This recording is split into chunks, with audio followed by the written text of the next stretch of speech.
तो hello guys और क्या हाल चाल तुम्हारा। वैसे आज की इस वीडियो में मैं एक्सप्लेन करने वाला हूँ बोरुटो टू ब्लू वॉर्टेक्स का एपिसोड 2, जिसे तुम बोरुटो का एपिसोड 308 भी कह सकते हो। तो चलिए शुरू कर देते हैं एक छोटे से रिकैप के साथ। तो पिछले एपिसोड में आपने देखा कि कोड कोनोहा विलेज में अटैक कर देता है अपने क्लॉग राइम्स के साथ, एंड देन वो सारादा को धमकाता है एंड उससे बदतमीजी करता है। तभी ऊपर से बोरुटो आता है एंड उसका चेहरे को स्मैश कर देता है। फाइनली 3 साल बाद बोरुटो विलेज में आ चुका है एंड इसी के साथ रिकैप खत्म हो जाता है। एपिसोड 2 की स्टार्टिंग में हम देखते हैं कि कोड कहता है कि मेरे को लगा नहीं था कि तू इतने जल्दी मेरे सामने आएगा बोरुटो। अगर ऐसा ही था तो मेरे को रिग्रेट हो रहा है कि मैं पहले कोनोहा में क्यों नहीं आया। बोरुटो अब कोड से कहता है कि जब तक तू अपने मॉन्स्टर्स को कंट्रोल कर सकता है ना, तब तक तू उनको लेकर यहाँ से भाग जा एंड तभी मैं तेरे को जिंदा रखूंगा। कोड कहता है कि भाई बोरुटो तू पागल हो गया है क्या? तेरे को याद है ना कि 2 साल पहले तू ही मुझसे दुम दबा के भाग गया था। बोरुटो कहता है कि जो कहा जाए ना वो कर कोड, नहीं तो पहले ये एक आकटी है और क्या फोड़ना चाहता है। अब कोड कहता है कि वाह बोरुटो तूने क्या जोक मारा है, इस पे तो मैं बस हंस ही सकता हूँ। तभी सारादा पीछे से बोरुटो को आवाज देती है। वो कहती है कि बोरुटो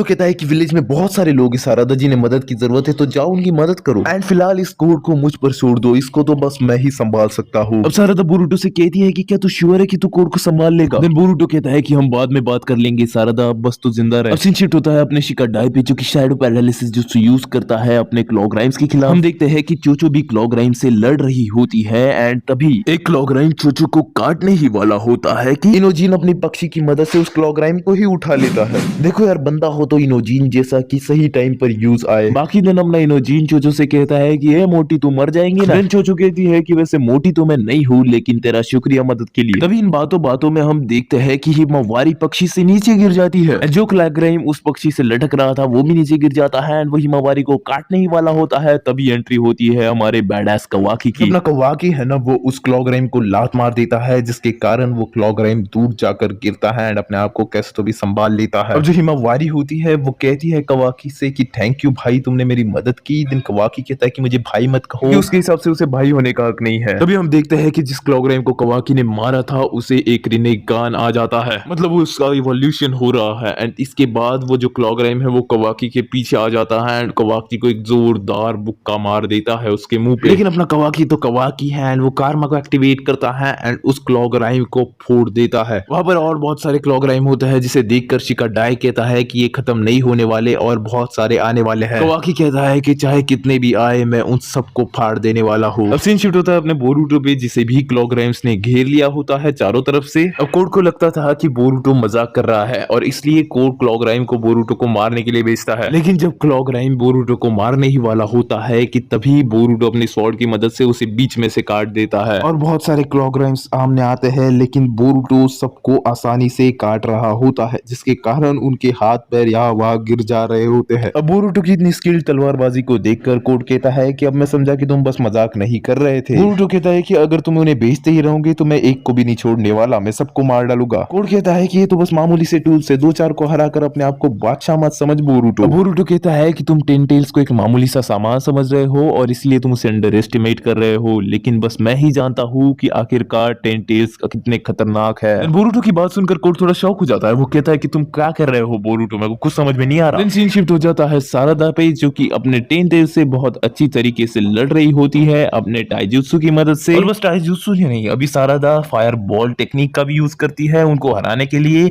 एंड इतना हुआ ही नहीं था कि वो चिदोरी का भी यूज करती है क्लॉग राइम्स को मार गिराने के लिए। एंड बोरुटो ने जैसे क्लॉग राइम्स का हाल किया था वैसा ही कुछ सेम हाल सारादा भी करती है। इसे देखकर वहां के शिनोबी लोग बहुत ही ज्यादा चौकित हो जाते हैं। वो पूछते हैं कि क्या तुम एक सच में गेनिन हो? देन सारादा कहती है कि मेरे रैंक से क्या फर्क पड़ता है, हमें मिशन पे ध्यान देना चाहिए ना कि बकवास बैंड। तभी सारादा के पीछे से एक क्लॉग राइम उस पर अटैक कर देता है। सारादा का ध्यान ना होने के कारण वो उसे काटने ही वाला होता है कि बीच में एक दूसरा शिनोबी आ जाता है सारादा को बचाने के लिए। वो क्लॉग राइम उस शिनोबी को काट लेता है, जिसके कारण हम देखते हैं कि सारादा तो बच जाती है, लेकिन उसे बहुत ही ज्यादा पश्चाताप होता है। और कुछ सेकंड में ही हम देखते हैं कि वो जो क्लॉग राइम है जिसने उस आदमी को खाया था उसका एक ट्री बन जाता है एंड वो जो आदमी होता है वो उसमें फंस जाता है, जिसे देखकर सारादा और दूसरा शिनोबी भी शॉक हो जाते हैं। सारादा कहती है कि ये आखिरकार है क्या और ये यहाँ पर ट्री कैसे बन गया। सारादा को कुछ समझ में नहीं आ रहा होता कि यहाँ पर क्या हो रहा है। तभी वो पीछे देखती है तो पीछे भी एक क्लॉग राइम एक आदमी को काट लेता है एंड उसका भी एक ट्री बन जाता है। जो सीन शिफ्ट है वो अपने कोड पे हो जाता है, जो कि बोरुटो से कहता है कि क्या कह रहे थे तुम कि मुझे टेन टेल्स के बारे में नहीं पता, लेकिन शायद तुम भूल गए कि टेन टेल्स अभी मेरे कंट्रोल में है एंड इसलिए मुझे उनके बारे में बहुत सारी जानकारी जिम्मेदारी है। देन वो कहता है कि वो ओत्सुत्सुकी को खाना पसंद करते हैं, लेकिन ऐसा नहीं है कि बस वो ओत्सुत्सुकी को ही खाना पसंद करते हैं। जो भी उनके रास्ते में आया वो उन सबको खाते हैं जब तक उन्हें ओत्सुत्सुकी नहीं मिल जाता, क्योंकि ये ही उनका इंस्टिंक्ट है, मतलब नेचुरल बिहेवियर है। देन बोरुतो कहता है कि हाँ तुम सही कह रहे हो, ऐसा हुआ करता था, लेकिन तुम्हारे ये क्लॉ ग्राइम्स थोड़े अलग है। वो ऐसा इसलिए है क्योंकि तुमने उसके साथ छेड़छाड़ की थी अपने क्लॉ मार्क से एंड उन्हें एनहांस कर दिया। लेकिन बोरुतो कहता है कि अभी भी कुछ खत्म नहीं हुआ, जब तक इनका कंट्रोल तुम्हारे हाथ में है इन सबको खत्म कर डालो, और अगर तुमने ऐसा नहीं किया कोड तो हम सबको एक वर्स्ट पॉसिबल फ्यूचर का सामना करना पड़ेगा। जो अपना कोड है उसके चेहरे पे क्वेश्चन मार्क होता है। वो कहता है कि तुम जो भी कह रहे हो वो सब मेरे दिमाग के ऊपर से जा रहा है। और कहता है कि जब एक टेंटेल्स ओत्सुत्सुकी को खाता है तो उसके रूट्स निकलते हैं एंड उसका एक डिवाइन ट्री बनता है जिससे चाक्रा फ्रूट निकलता है एंड इससे पूरे प्लेनेट का चाक्रा होता है एंड प्लेनेट खत्म। और मैंने जो भी ये कहा ये मेरा गोल है और तुम कह रहे हो कि इससे भी ज्यादा कुछ वर्स्ट हो सकता है, तो वो है क्या? देन बोरुतो कोड से कहता है कि शायद तुम्हें समझ में नहीं आ रहा कोड कि मैं क्या कहना चाह रहा हूँ। बोरुतो कहता है कि मैं एक और बार कह रहा हूँ कोड कि मैं तुम्हें जिंदा छोड़ दूंगा, लेकिन तभी जब तुम मुझे वहां पर लेकर जाओगे जहां पर टेन टेल्स की मेन बॉडी रखी है। देन कोड बोरुतो से कहता है कि एक सेकंड रुक बोरुतो, तू क्या कह रहा है? तेरा दिमाग खराब हो गया है क्या? बोरुतो कोड से कहता है कि सच बात बताओ ना कोड, तो ते को मारना बहुत ही ज्यादा आसान है, तो मेरे हाथों से बिना वजह मरने से अच्छा कि तू कुछ इस दुनिया के लिए अच्छा करके मर। कोड कहता है कि तू कुछ भी कह बोरुतो, मैं जानता हूँ कि तू सब ये बकवास कर रहा है और इसका कोई भी फायदा नहीं होने वाला, क्योंकि जो बंदा मरने वाला है वो मैं नहीं वो तू है। देन बोरुतो कहता है कि अच्छा कोड यही तेरी मर्जी है तो ठीक है, अब एक पागल को मैं क्या ही समझा सकता हूँ, अगर तुझे मेरे हाथों ही मरना है तो मुबारक हो कोड, क्योंकि तू अबे मरने वाला है। और जो बोरुतो वो एक ऐसा मूव यूज करता है जिसके कारण उसके हाथ के और उसके शरीर के अराउंड एक हवा सी क्रिएट हो जाती है, जिसे देखकर कोड को लगता है कि ये शायद एक रसेंगन यूज कर रहा है, और रसेंगन लगने के कारण वो बोरुतो पे हंसने लगता है, लेकिन बोरुतो के आसपास वो अभी भी चक्र घूम रहा होता है हवा का। बोरुतो कहता है कि इस अटैक से तेरी मौत तो पक्की होने ही वाली है कोड, एंड बोरुतो इस अटैक का नाम बताता है जिसका नाम होता है रासेंगन उत्सुहिको। तो चलो गाइस आज का एपिसोड यहीं पर खत्म होता है, मैं मिलूंगा तुम लोगों से अगले एपिसोड में, तब तक के लिए गुड बाय।